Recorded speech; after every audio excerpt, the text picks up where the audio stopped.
Hello, good morning, my dear students. Myself, Karan Singh, IIT Gates, CSIR NET, AIR 40. You are most welcome in our channel Chemical Guru.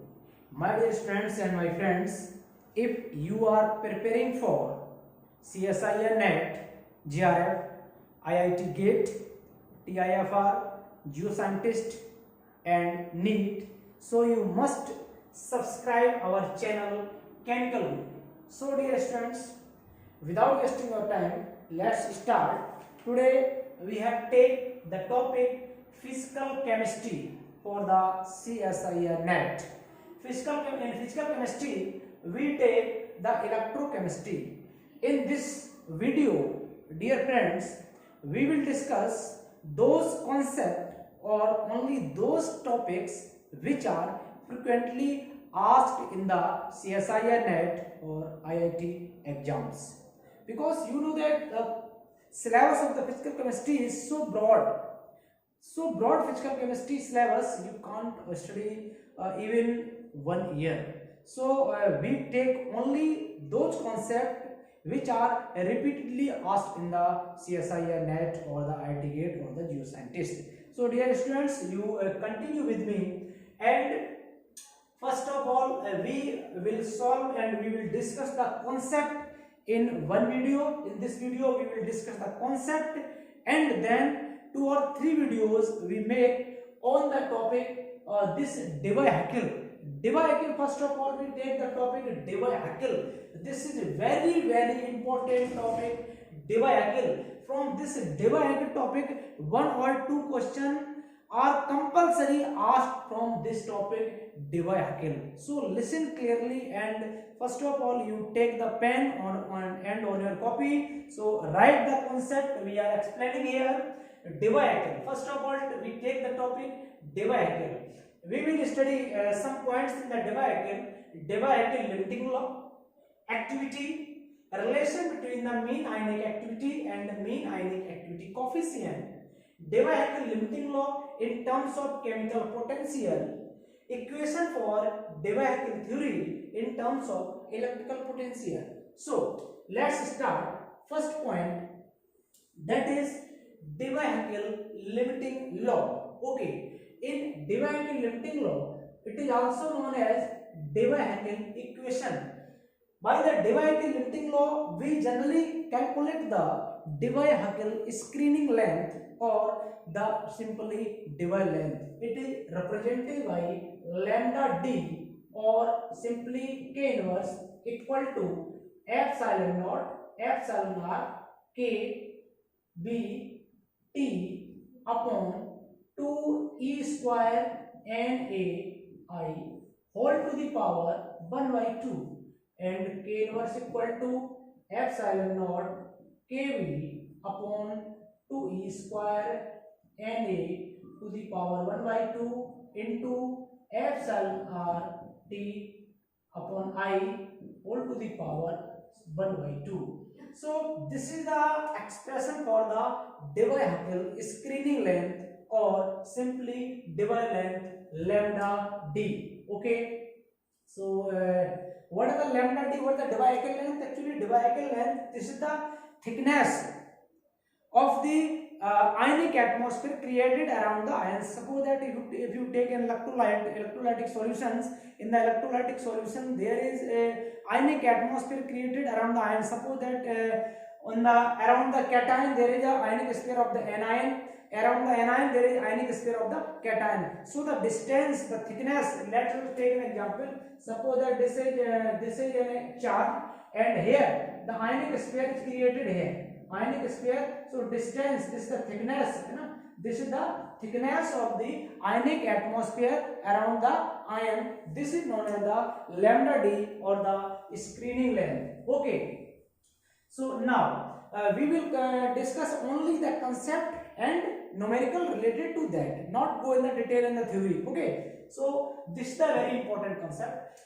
Here if you can write, you can write the epsilon naught. This is the permittivity of the free space. You can write down epsilon naught, permittivity of the free space, epsilon r. This is the dielectric constant, and Kv is the Boltzmann constant, T is the temperature, E is the charge on electron, Na is the Avogadro number, I is the ionic strength. This is also an important term, ionic strength. Here the ionic strength, it has a separately formula. Ionic strength I equal to 1 upon 2 summation Ci Zi square, or simply I equal to 1 upon 2 C1 Z1 square plus C2 Z2 square plus C3 Z3 square plus dot dot dot dot dot. So this is the formula for the ionic strength, separate formula. Now we will discuss one more topic or one more concept related to the Debye-Heckel limiting law, that is mean ionic activity coefficient. Mean ionic activity coefficient. Mean ionic activity coefficient. It is represented by gamma plus minus. This is mean ionic activity coefficient. And there is one formula for this mean ionic activity coefficient. It is log gamma plus minus equal to minus a z positive z negative I to the power 1 by 2. If at the room temperature RT, that is 25 degrees Celsius, we take A equal to 0.509.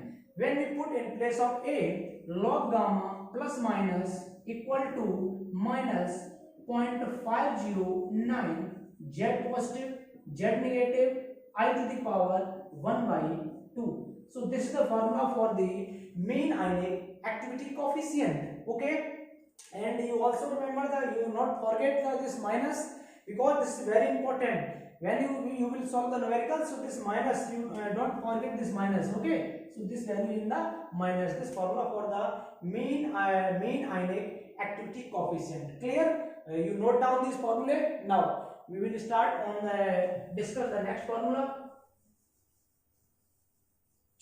This is the mean ionic activity coefficient. Okay, so one more shortcut I will tell you. When you see in the questions, if you apply this shortcut, you can directly get the answer of the questions. So the shortcut is that there is generally asked the plot between the log gamma plus minus and the under root I, that is the ionic strength, and here this is the point minus 2, minus 1.8, minus 1.6, minus 1.4, minus 1.2, minus 1, and dot dot dot. This is 0. Okay, here 0.1, this 0.1, 0.2, 0.3, 0.4, 0.5, 0.6, and so on. So the plot is like this and this and this. Okay, so this is a shortcut when you are in the examination hall. Clear? So what is the shortcut? If the electrolyte is given 1:1 electrolyte, for the 1:1 electrolyte, and this is for the 1:2 or 2:1 electrolyte, this is for the 2:2 electrolyte. If the electrolyte is given 1:1 electrolyte, like NaCl, this is a 1:1 electrolyte. Okay, 1:2 electrolyte like CaCl2, this is the 1:2 electrolyte. 2:2 electrolyte, what is the 2:2 electrolyte? Like the Ca2SO4. Okay, 2:2 electrolyte CaSO4. So now we will discuss. Listen, here 1:1 electrolyte, if you have number of ions 1:1, that is the only number of ions 2, and 1:2 number of ions 3, that is as the number of ions increases, that is as the concentration of the electrolyte increases, the slope is decreases, means negativity of the slope is decreases. So by using this shortcut, you can easily solve the numericals, and you can easily go on the answer of that questions.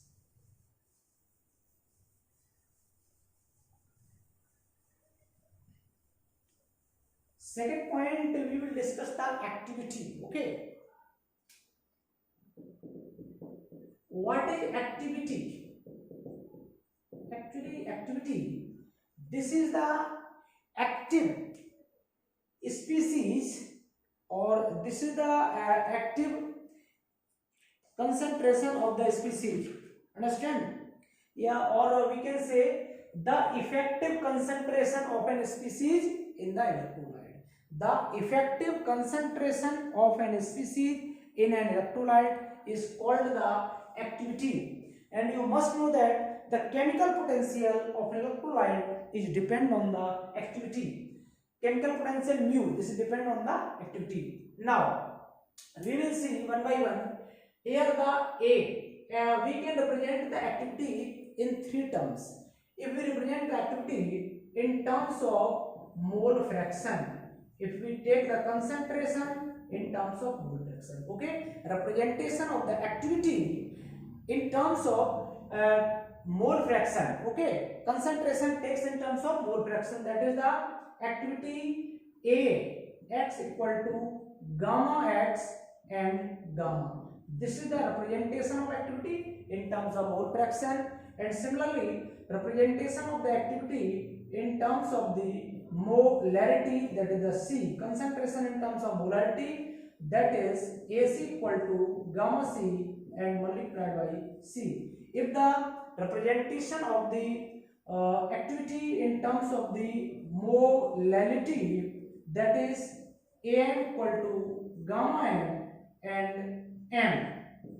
So in generally we use this term for the representation of the activity. Okay, this term is generally used for the representation, but you must know the terms also. Now A positive, what is the A positive?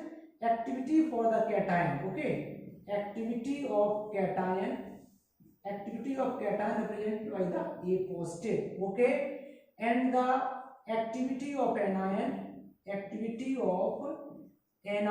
is represented by the A negative. Okay, so what is the formula for the A positive? Here the formula for A positive activity, A positive equal to gamma positive M positive equal to X gamma positive M positive. Okay, so we will explain the X in the by taking the example. Okay, and A negative, here A negative equal to gamma negative M negative equal to Y into gamma negative M negative. These are the formula for the activity for the cation and activity of the anion. Now the activity of the electrolyte, that is the mean ionic activity. This A positive is the activity of cation, A negative is the activity of anion, and A plus minus. This is the activity of mean ionic activity. This is the mean ionic activity. It is the A plus minus. Okay, A plus minus. This is the mean ionic activity. So how can we calculate the mean ionic activity? We can calculate the mean ionic activity for the univalent. Okay, mean ionic activity for univalent electrolyte. Univalent electrolyte, that is the 1:1 electrolyte. So the mean ionic activity for the univalent electrolyte A plus minus equal to A positive to the power A positive into A negative whole to the power 1/2. So by using this formula you can calculate the mean ionic activity of the univalent electrolyte. Understand? And it can also be written simply A. Okay, this is the mean ionic activity. And what is here gamma positive? You can also write down the gamma positive. This is the activity coefficient for the cation. Understand? Gamma positive is the activity coefficient for the cation and gamma negative is the activity coefficient of the anion. Okay, let's take we will take an example for the a particular example. Suppose that we take a K2SO4 solution. Okay, K2SO4 solution given in the question. You have to calculate the mean ionic activity for the K2SO4 solution. Okay, can you calculate the mean ionic activity for the K2SO4 solution? K2SO4 solution. First of all, the question is that find out the mean activity of K2SO4 solution. Okay, mean ionic activity of K2SO4 solution. Okay, so for this solution, mean ionic activity is here mean ionic activity. Okay, mean ionic activity, that is here A plus minus equal to A positive to the power x and A negative to the power y. So A plus minus mean ionic activity equal to A positive, that is the x, into gamma positive m positive whole to the power x, and A negative y into gamma negative m negative whole to the power y equal to x, that is the 2 gamma positive m positive whole to the power 2, and y, that is the 1 into gamma negative m negative whole to the power 1, and that is the 2 to the 4 gamma positive square m positive square into gamma negative m negative equal to A plus minus equal to 4 gamma plus minus cube and the m plus minus cube. Okay, so this is the mean ionic activity for the mean ionic activity for K2SO4. Okay, so I think you understand this. Here the value of x is 2 and value of y simply we put in the formula and we can calculate easily. Next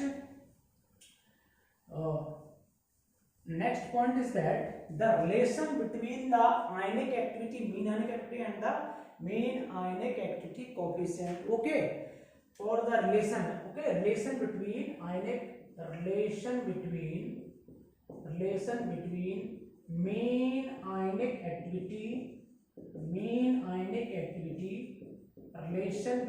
mean ionic activity and mean ionic activity coefficient, and mean ionic activity coefficient,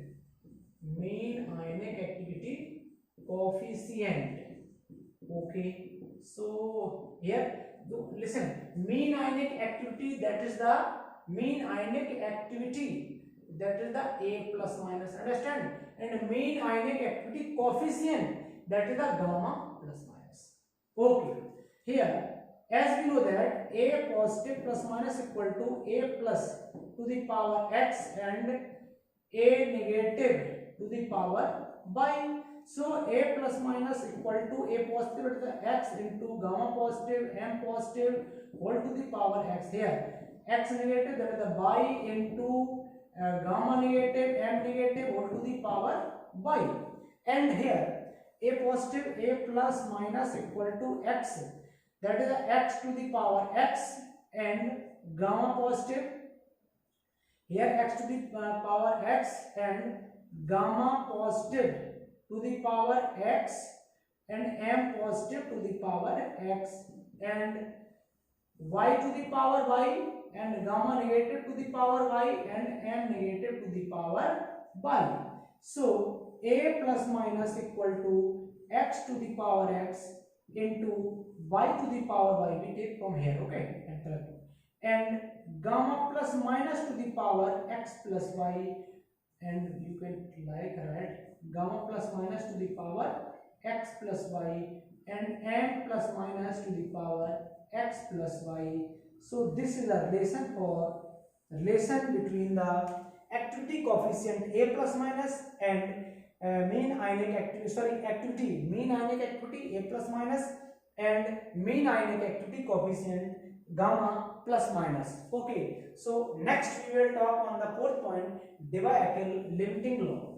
Debye-Eckel limiting law in terms of chemical potential. Okay, here the Debye-Eckel limiting law in terms of chemical potential. Debye-Eckel limiting law in terms of chemical potential. So in two ways we can explain the Debye-Eckel limiting law in terms of chemical potential. Debye-Eckel limiting law for the ideal solution. For ideal solution, chemical potential mu I equal to RT ln Xi. This is the simply chemical potential for the ideal solution, where Xi is the concentration in terms of mole fraction. Okay, for the real solution, mu R equal to mu I plus RT ln AI. This is the chemical potential. Mu r is the chemical potential for the real solution. Mu I is the chemical potential, initially chemical potential, and you can also write the mu naught. Okay, in place of mu I, you can also write the mu naught plus RT ln AI, where AI is the activity, right? AI is the activity. So this is the chemical potential in Debye-Hückel limiting law in terms of the chemical potential. Next one is equation for the Debye-Hückel theory in terms of the electrical potential. Okay, next point is the equation for the Debye-Hückel theory in terms of chemical potential. So in terms of chemical potential, that is the psi equal to A into e to the power minus kr upon r. This is the equation for the Debye-Hückel theory in terms of electrical potential, where psi is the electrical potential, A is the constant, K is the Boltzmann constant, R is the distance between the ions. So you can also write this formula easily. And one more things we will discuss here. First of all, we will discuss the Debye-Hückel limiting law, and you must know that there is some limitations of the Debye-Hückel limiting law. The limitation is that first of all, Poisson equation. Okay, Poisson equation is a limitation of the Debye-Hückel limiting law. Poisson equation is a limitation for the Debye-Hückel limiting law. And second one is the Boltzmann distribution law. Boltzmann distribution law. This is also the equation. Boltzmann distribution law is also the limitation for the Debye-Hückel limiting law. Okay, इसके बाद एक next third limitation is plus minus ZE phi is very less than kBT, right? On where phi is the electrical potential, Z is the charge, E is the charge of the electron. So the value of ZE phi is very less than kBT. This is also the limitation of the Debye-Hückel limiting law. Okay, so dear students, this is completely explanation on the Debye-Hückel limiting. If you understand this clearly, so you can must attend one question, that is 4 marks question, 1 or 2 questions, even sometimes are 2 questions, only this topics Debye-Hückel. So dear students, if you like and if you understand this topic, so dear students, like, subscribe and share our channel. Now we will solve some numericals in the next video. This is the part 1. We will upload the video for the part 2, part 3 and part 4 and etc. for this topic Debye-Hückel limiting law, by which you can practice your numericals, and how you can solve the numericals you will understand. You will learn the tricks for solving the numerical. Dear students, thank you. Jai Hind, Jai Bharat.